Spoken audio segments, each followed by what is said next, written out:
Hey y'all, welcome back to the channel. Today I'm just going to let you tag along as I do some things around the farm. We got to get some seedlings moved out of the grow room and into the greenhouse, and I've got to finish up some stuff in the beds and get some stuff planted, so y'all tag along. This morning I'll be adding one more drip tubing to that row right there. This is going to be all of the Sweet William. I've got several different varieties, so this whole 80-foot row will be Sweet William. Such a great addition to any bouquet. Love it, easy to cut. And I ran out, so had to order another 1,000-foot roll because I've got some other that I need to replace inside the greenhouse. So I'm gonna quickly just pop that one on there, be easy, and then I'm gonna move into the greenhouse and do that. Also, I've got to add some more T-posts to get netting on this yarrow because it's starting to shoot up. You can see way down here.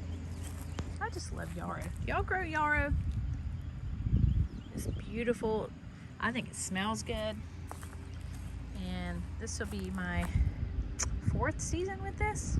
It keeps coming back, and now I've added some new, red berries, that variety. So look at this. It loves the cooler temperatures, so it does really well in the spring and also in the fall. It's pretty. That's the explosion over there. Oh my gosh, we're still working on trying to get this little glass house. That used to be a chicken coop. And then I started collecting windows, and I'm like, oh, I'll just make it like a little greenhouse slash reading room, whatever. And then it just ended up I needed storage, so we've literally emptied it out, put everything out here, and put shelving in there. So I'm trying to get that organized now. So that is just a hot mess, but don't mind that, it will be fixed. And then we've got a dead oak tree that's got to be taken out. So our work never ends. Okay, here's the trick to putting on this netting when you're by yourself. I'm by myself today, so I'm going to put the phone down, but what I'm going to do is I'm going to lift up one end and put it onto the post, and then I'm going to stretch it tight and then sit it down on top of the bed. So wish me luck. I'll show you the results afterwards because I can't hold the phone and do this. Got it hooked on, and I'm just going to pick it up down here. Try not to get my feet tangled in it. I've done that before and busted it. And I'm just going to stretch it over the top. See if I can do this, because I'm trying to show you guys the process and hold the camera at the same time. Sorry. All right. Difficult one-handed. Then I'll slip that over that. So now all I have to do is work it down each post, and then I can feed the flowers up through there. Ideally, I should have had this netting on here before this yarrow got this tall. So note to self, if you're using netting, put it on from the get-go, then it'll grow up through it. So as I'm slipping the netting down, I'm just feeding the flowers through the netting.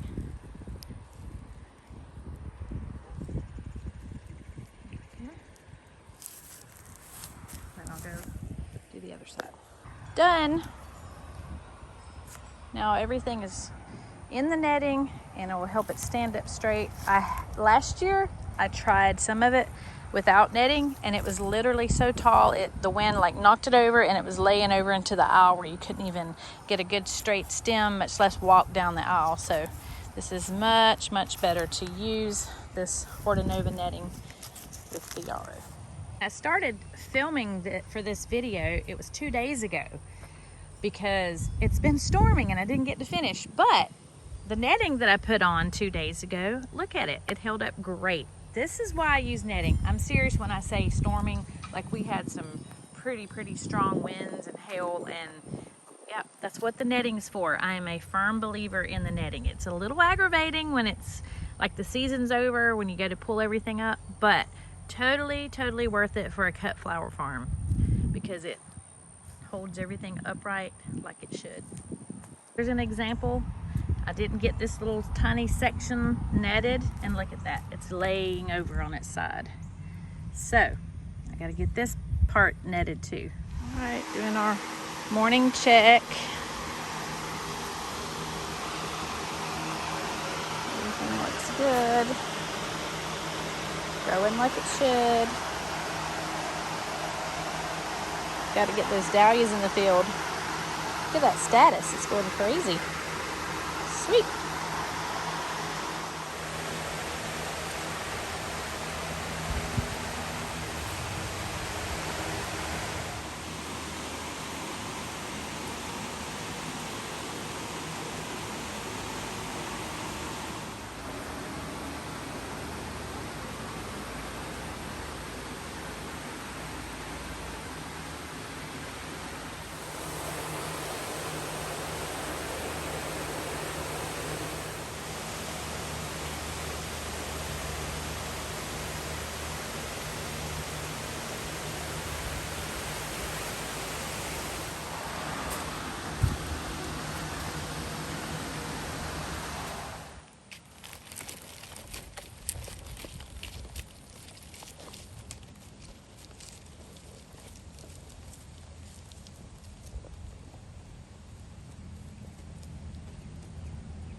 Let's try that again without the water on.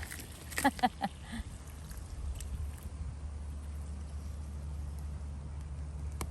we go. Much better. Now let me go turn the water back on.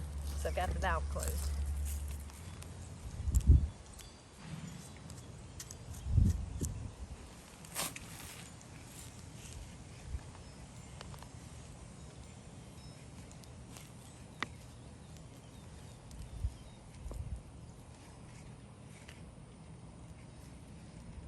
So you just slip it on there and then you screw it tight. You're ready to stretch it out and set it. So not only did I order new drip tubing, I also bought a new box of staples. We go through these like crazy. So let me grab a handful of those. Whoops. So as you can see, as I stretch it out, I like to go ahead and pin it down as I go. So get the rest of that stretched out, then we'll hook up the other end. So on this end, I look for the emitter, and then I go about halfway between two emitters and I make the cut. That way the fitting will slip up in there without hitting the emitter. Just make sure it's clean. All this is going to plug the end. Same way, you slip it on there, good and snug, push it up as far as it'll go, and then the threads are backwards. That tightens, but always make sure you tighten the cap too. Then we'll stick our staple in there to hold it. This stuff does like to crawl off when it gets hot, so I think I have a couple of layers right there. There we go. Let's go turn it on.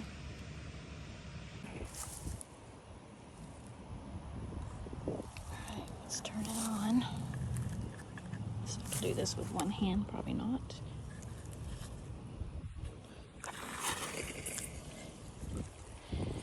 There we go. She's a working. Let's go check the other end, make sure we're not losing it out the end. Make sure the end's on there good and tight. looking good.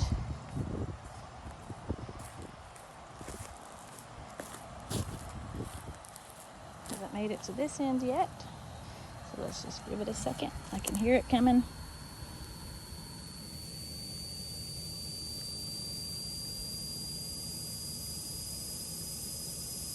There it goes. See it filling up? When that starts dripping and the end doesn't come off, we know we're good.